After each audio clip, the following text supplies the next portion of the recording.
Hi guys, welcome back. I am Vivek Singhal from tradingwithvivek.com। और आज मैं आपके सामने लेकर आया हूं एक मल्टी बैगर। और जो मल्टी बैगर एक्चुअल में हमें बहुत ही अच्छे रिटर्न्स दे सकता है। और the company name is Himadri speciality chemical limited. तो ये एक स्पेशलिटी केमिकल्स बनाते हैं, और वो क्या बनाते हैं वो बिजनेस को भी समझेंगे, फाइनेंशियल्स को भी देखेंगे और एक बार चार्ट पैटर्न को भी देखेंगे। क्योंकि जब भी हम किसी स्टॉक को एनालाइज करते हैं तो हम इन तीनों ही सेगमेंट्स को एनालाइज करते हैं। सबसे पहले बिजनेस को एनालाइज करते हैं कि ये बिजनेस क्यों ग्रो करेगा यहाँ से, फिर उसके बाद में फाइनेंशियल्स को देखते हैं कि क्या यहाँ से फाइनेंशियल्स और ज्यादा बेटर हो रहे हैं, और फिर बाद में टेक्निकल चार्ट पैटर्न देखते हैं कि टेक्निकल चार्ट पैटर्न में यहाँ पर क्या चीज अवेलेबल है, क्यों ये सही टाइम है बिजनेस एनालिसिस और फाइनेंशियल एनालिसिस के बेस पर जब हम कंपनी को चुनते हैं तो खरीदने का ये सही टाइम क्यों है। लेकिन आगे बढ़ने से पहले अगर आपने सब्सक्राइब नहीं किया है चैनल को तो सब्सक्राइब कर लें और दोस्तों के साथ शेयर भी कर लें। फर्दर मेरा यहाँ पर ये एक डिस्क्लेमर है कि मेरा यहाँ पर जो आपको सिखाने का मकसद है, ओवरऑल ये कोई रिकमेंडेशन नहीं है। ये कोई बाय या सेल करने की रिकमेंडेशन नहीं है। आप अपने ड्यू डिलिजेंस के हिसाब से ही बाय या सेल करें। तो आगे बढ़ते हैं और एक बार बिजनेस की तरफ जाते हैं। बिजनेस के लिए हम एक बार इसकी वेबसाइट पर क्लिक करते हैं। वेबसाइट पर क्लिक करके हम यहाँ पहुंच गए तो यहाँ पर साफ साफ सबसे पहले लिखा हुआ है India's only fully integrated carbon chemical plant. अब जो ये fully integrated carbon chemical plant है तो कार्बन केमिकल प्लांट क्या होता है बेसिकली, वो इस तरह के प्रोडक्ट्स होते हैं जैसे हमारी ये वाले प्रोडक्ट्स हैं जो जी, जिससे हमारे ईयरफ़ोन वग़ैरह ये छोटी-छोटी सी तारें जितने भी ये हमारे बेसिकली चार्जर बनते हैं, और जो ये सॉफ्ट मटेरियल होता है जो इलेक्ट्रॉनिक प्रोडक्ट्स में तैयार होता है, तो ये यूज़ होता है। तो ये सारे वो प्रोडक्ट्स होते हैं जो, और ये इनका ओनली इंटीग्रेटेड प्लांट है। तो यहाँ पर एक ये चीज़ नज़र आती है। दूसरा, अगर इसको डिटेल में देखा जाए और क्या-क्या प्रोडक्ट्स हैं तो एडवांस कार्बन मटेरियल जो इसी की वो बात कर रहे हैं। यहाँ पर इन्होंने इसका यूज़ भी लिखा है। Himadri manufactures high quality anode material for Li-ion batteries, power electric vehicles, consumer devices like smartphone and energy storage devices. Himadri is the first and only Indian producer to commercially produce the Li-ion batteries anode material in India. तो जब यहाँ पर ये बात आती है तो यहाँ पर ये पता चलता है जैसे जैसे इंडिया में मेक इन इंडिया का एक अभियान चला हुआ है और इस तरह के प्रोडक्ट्स को इंडिया में बनाने की एक मुहिम सी छिड़ी हुई है। तो ये एक जरूरी है कि जब यहाँ पर माल खरीदा जाए तो इंडियन प्लेयर से ही परचेज किया जाए। तो यहाँ पर ये एक अपने आप में इंपॉर्टेंट पॉइंट है। इनका ये प्रोडक्ट अच्छा है। उसके बाद में जैसे हम कोल तार पिच की बात करते हैं तो कोल तार पिच में भी जब डिफेंस की बात होती है तो इस तरह के प्रोडक्ट्स इंडिया में ही जब यूज होते हैं तो बहुत अच्छा माना जाता है। साथ में अगर हम कार्बन ब्लैक की बात करें तो जैसे जैसे व्हीकल्स की डिमांड बढ़ेगी, जैसे जैसे अपने व्हीकल्स में फिर जितनी डिमांड बढ़ेगी उतना ज्यादा टायर्स का भी यूज होगा, और जितना ज्यादा टायर्स का यूज होगा फिर इस प्रोडक्ट की भी डिमांड बढ़ेगी। मैंने आपको बताया था इंडिया में 1000 लोगों के pass on an average 20 cars हैं 1000 के पास में। यूएस में ये नंबर 980 975 के आसपास है, 970 के आसपास है। तो इंडिया में जो पेनिट्रेशन है वो बहुत कम है। यहाँ पर इंपॉर्टेंट पॉइंट फिर ये आ जाता है कि कार किसकी बिकेगी फर्क नहीं पड़ता, लेकिन टायर तो लगेगा ना उसमें, और टायर किसका बिकेगा फर्क नहीं पड़ता। लेकिन जब यहाँ पर ये इसके एक मेजर सप्लायर बन जाते हैं तो इनको तो बेनिफिट होना ही है। तो ये B2B बिजनेस में आ जाते हैं। तो इसी तरह के इनके और बहुत सारे प्रोडक्ट्स हैं। जैसे लिथियम बैटरीज की बात करें तो यहाँ पर इन्होंने बताया फिर से सेम ही चीज है कि Himadri has developed both natural and synthetic varieties of anode material. फिर the metal of the future light durable conducts electricity and its corrosion resistance, aluminium is used. तो बहुत सारे प्रोडक्ट्स हैं, इनको बहुत ज्यादा डिटेल में पढ़ने की जरूरत नहीं है। आप इसको थोड़ा सा डिटेल में जाओगे, वेबसाइट को देखोगे तो और ज्यादा डिटेल में आप पढ़ पाओगे। बिजनेस को लेकर यहाँ से बहुत ही अच्छी ग्रोथ नजर आती है, और खासतौर से जब जब हमारा चाइना से इंपोर्ट करने की तरफ से ध्यान हटकर उन सब चीजों को इंडिया में मैन्युफैक्चर करने की तरफ जा रहा है तब। अब बात करते हैं इसके फाइनेंशियल्स की। फाइनेंशियल्स में अगर हम देखें तो प्लेजिंग जीरो है, डेट टू इक्विटी इज 34% और return on capital employed is 11.4%। 1800 crore की कंपनी है। अब जब हम यहाँ पर रिटर्न ऑन कैपिटल एम्प्लॉयड 11.4% की बात कर रहे हैं, तो हमेशा ध्यान रखें जब भी रिटर्न ऑन कैपिटल एम्प्लॉयड यहाँ पर कैलकुलेट की जाती है तो वो लास्ट 4 क्वार्टर्स के रिजल्ट्स के बेस पर की जाती है। एंड लास्ट 4 क्वार्टर्स में यहाँ पर पेंडेमिक का एक बहुत बड़ा इंपैक्ट आया है। अगर हम उससे पहले साल की एक बार रिटर्न ऑन कैपिटल एम्प्लॉयड के रेशो को देखें तो हमें पता चलेगा आरओसीई यहाँ पर 25% था मार्च 2019 में, लेकिन अभी 11% रह गया है क्योंकि हमें पता है पेंडेमिक का इंपैक्ट आया था और पेंडेमिक का इंपैक्ट हमारे क्वार्टरली रिजल्ट्स पर भी नजर आता है कि यहां पर प्रॉफिट होने के बदले यहां पर ये लॉस था। अगर ये 13 करोड़ का लॉस होने के बदले सेम 15-20 करोड़ का अगर प्रॉफिट हुआ होता, अगर हम जून क्वार्टर से ही इसको कंपेयर करें तो 74 करोड़ का अगर यहां पर प्रॉफिट हुआ होता तो ये एक बहुत ही अच्छी फिगर होती। आने वाले क्वार्टर्स इसके सुपर डुपर आ सकते हैं क्योंकि ये एक साइक्लिकल बिजनेस मुझे थोड़ा सा नजर आ रहा है कहीं ना कहीं। अगर मार्च को मार्च से कंपेयर करें तो देखो अच्छे रिजल्ट हैं,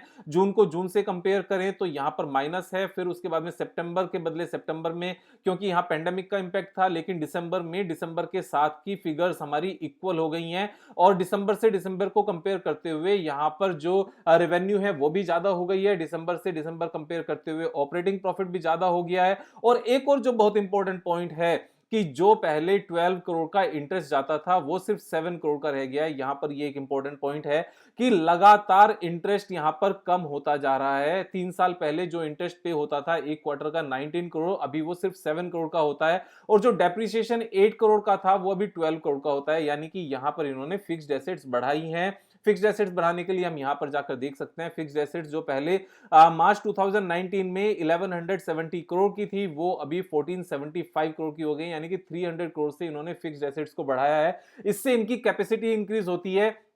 और यहां पर अगर हम देखें तो बोरोइंग पिछले 7-8 साल में 1362 करोड़ से कम होते होते 600 करोड़ पर रह गए हैं। तो ये सारे के सारे प्लस पॉइंट है। अगर हम अदर एसेट्स की बात करें, अदर एसेट्स में 200 करोड़ का तो इनके पास कैश है। अगर हम 600 करोड़ से 200 करोड़ को लेस कर लें तो एक्चुअल में सिर्फ 400 करोड़ का नेट डेट बचता है। तो ये सारी चीजें अच्छी हैं। इसमें अगर हम बात करें यहाँ पर कैश फ्लो की तो मार्च 2014 से लेकर अभी तक सारे ही सालों में पैसा आया है, यानी कि अगर सेल्स की है तो उसका नेट प्रॉफिट का पैसा आया है।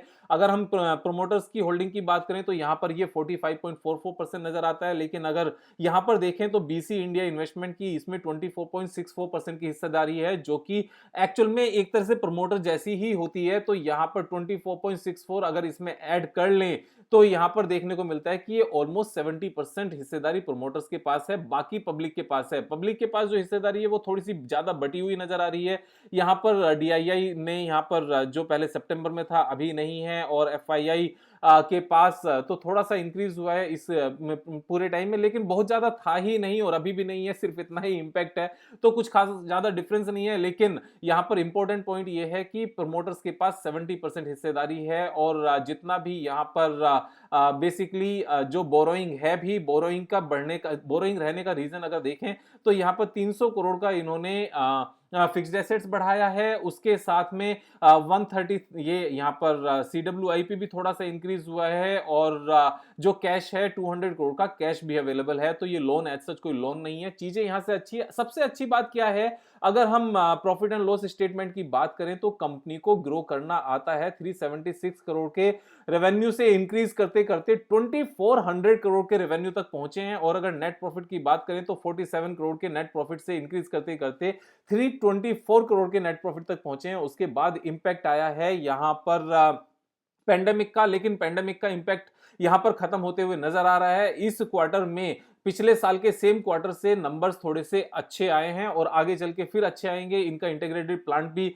यहां पर काम करना शुरू करेगा। सारी चीजें अच्छी हैं और जब ये कैपेसिटी इंक्रीज होती है तो उसका भी इंपैक्ट आता है। यहां पर जो इनका नेट इंटरेस्ट एवरी क्वार्टर कम हो रहा है ना, उसका भी तो बहुत बड़ा इंपैक्ट है। यानी कि दिसंबर में जो इंटरेस्ट था 12 करोड़ था, अभी सिर्फ 7 करोड़ है। एफिशिएंसी इंक्रीज हो जाती है, सारी चीजें अच्छी हो जाती हैं जब इंटरेस्ट कम होकर जीरो तक पहुंचने के कगार पर होता है। अब अगर एक बार हम बात करें इसके चार्ट पैटर्न की, तो चार्ट पैटर्न में अगर हम रिसेंटली देखेंगे तो यहाँ पर बहुत ही ह्यूज वॉल्यूम के साथ में यहाँ पर ये बाइंग नजर आई है। अब अगर इस बाइंग की बात करें तो ये इस मंथ के स्टार्टिंग में थी और उसके बाद में अभी बिल्कुल निचले स्तर पर है एकदम से। अगर हम पिछले इतने सारे लंबे टाइम की बात करें जो इसका कंसोलिडेशन का टाइम है, ऑलमोस्ट पिछले एक साल से जो इसकी एक ट्रेडिंग रेंज बनी हुई है, इसको एक्यूमुलेशन रेंज कहते हैं बेसिकली, तो उसमें भी ये एकदम से लोअर लेवल पर है। और ये कहां से टूटकर आया है आप यहां पर ये देख लो। इसकी शुरुआत कब हुई थी? इसकी शुरुआत तब हुई थी जब सारे ही मिड कैप और स्मॉल कैप को